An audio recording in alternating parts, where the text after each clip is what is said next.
شروع کرتی ہوں اللہ تعالیٰ کے نام سے جو بڑا مہربان اور نہایت رحم کرنے والا ہے۔ سامعین حضرات، اب باری ہے در یتیم کے اس باب کی جس کا عنوان ہے مہمان نوازی۔ انصار اپنی فطرت اور جبلت کے اعتبار سے بامروت، خوش خلق، وسیع الظرف، نیک اور مہمان نواز تھے۔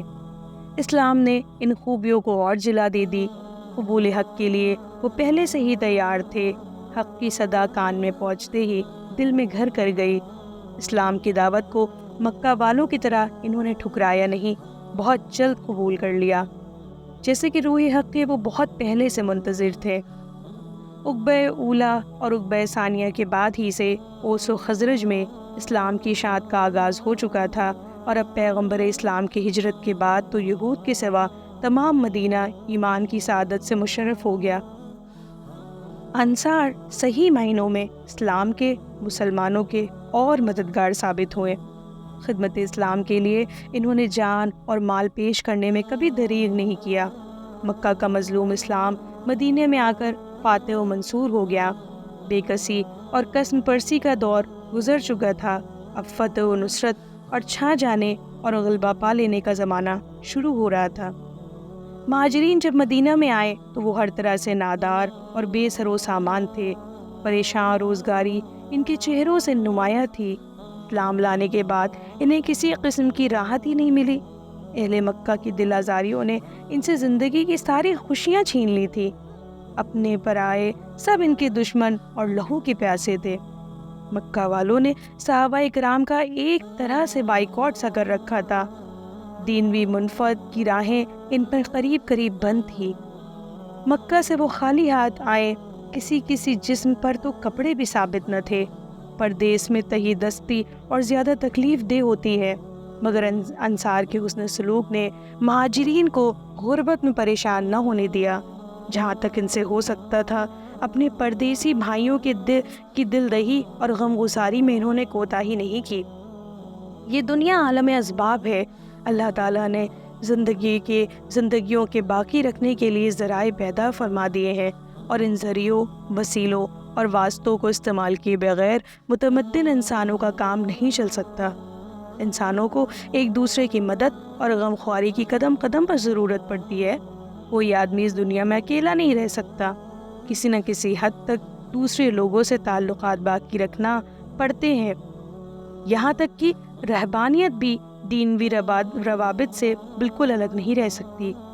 رسول اللہ فطرت شناس اور حقیقت آگاہ تھے۔ مہاجرین کی بے سر و سامانی اور پریشان حالی حضور کے پیش نظر تھی۔ اس کا بھی حضور کو اندازہ تھا کہ انصار اپنے مہاجر بھائیوں کی غمخواری سے گرانی محسوس نہ کریں۔ اللہ تعالیٰ نے اسلام کی خدمت کے لیے ان کے دل کھول دیے ہیں۔ مکہ والوں کی طرح ان کے سینوں میں تنگی اور دلوں میں بھنجاوٹ نہیں ہے۔ حضور نے مہاجرین اور انصار میں مواخات قائم کرا دی۔ انصار خدمت اقدس میں حاضر تھے۔ آپ صلی اللہ علیہ وسلم نے نہایت محبت بھرے لہجے میں ان سے فرمایا، مہاجرین کی طرف اشارہ فرماتے ہوئے، تمہارے بھائی ہیں۔ پھر حضور مہاجرین میں سے 2 اور انصار میں سے 2 آدمیوں کو بلا کر فرماتے، یہ اور تم بھائی بھائی ہیں۔ اس طرح انصار اور مہاجرین میں بھائی چارہ قائم ہو گیا۔ انکوٹ۔ انصار نے مہاجرین سے سچ مچ سگے بھائیوں جیسا سلوک، بلکہ اس سے بھی بڑھ کر اپنے آقا اور مولا کے ارشاد کی انہوں نے زبان عمل سے تائید کی۔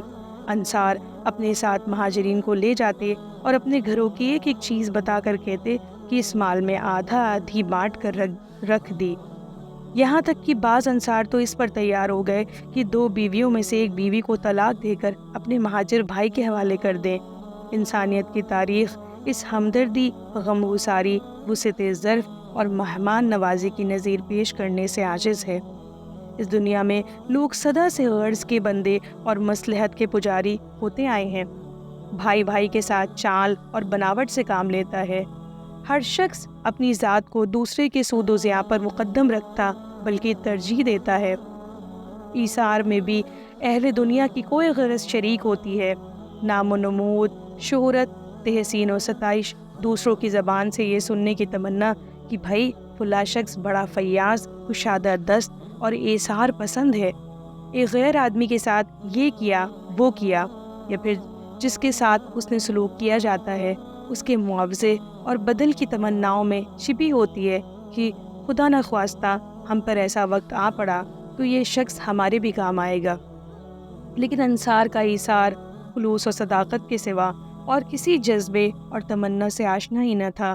اللہ اور رسول کی محبت میں وہ سب کچھ کر رہے تھے۔ محمد رسول اللہ کے حکم کی تعمیل انہیں منظور تھی۔ جب مواخات قائم ہوئی تو عبد الرحمن بن عوف، جو انتہائی بے سر و سامان مہاجر تھے، سعد بن الربیع کے بھائی بنے۔ سعد نے کہا کہ میری 2 بیویاں ہیں، ان میں سے جو بیوی تمہیں پسند آئے اسے میں طلاق دیے دیتا ہوں، تم اس سے نکاح کر لینا۔ حضرت عبد الرحمن بن عوف نے تشکر آمیز لہجے میں انکار کر دیا۔ پھر سعد انہیں اپنے گھر ساتھ لے گئے اور تمام چیزیں دکھا کر کہا کہ ان میں سے آدھی تم لے لو۔ عبد الرحمن نے فرمایا، بھائی تمہارا مال تمہیں مبارک رہے، مجھے تو بازار کا رستہ بتا دو۔ سعد نے انہیں قینقاع کے بازار کا راستہ بتا دیا۔ عبد الرحمن بن عوف نے پہلے پنیر مول لے کر بیچنا شروع کیا۔ نفع ہونے لگا تو پس انداز سے دوسرا سامان خرید لیا۔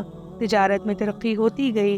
وہ ایماندار تھے، محنتی تھے اور زبان کے سچے، جس سے جو بات کہہ دی اور سودا کر لیا اس سے نہ پھرتے، چاہے اس میں کتنی ہی ٹوٹا کیوں نہ آ جائے۔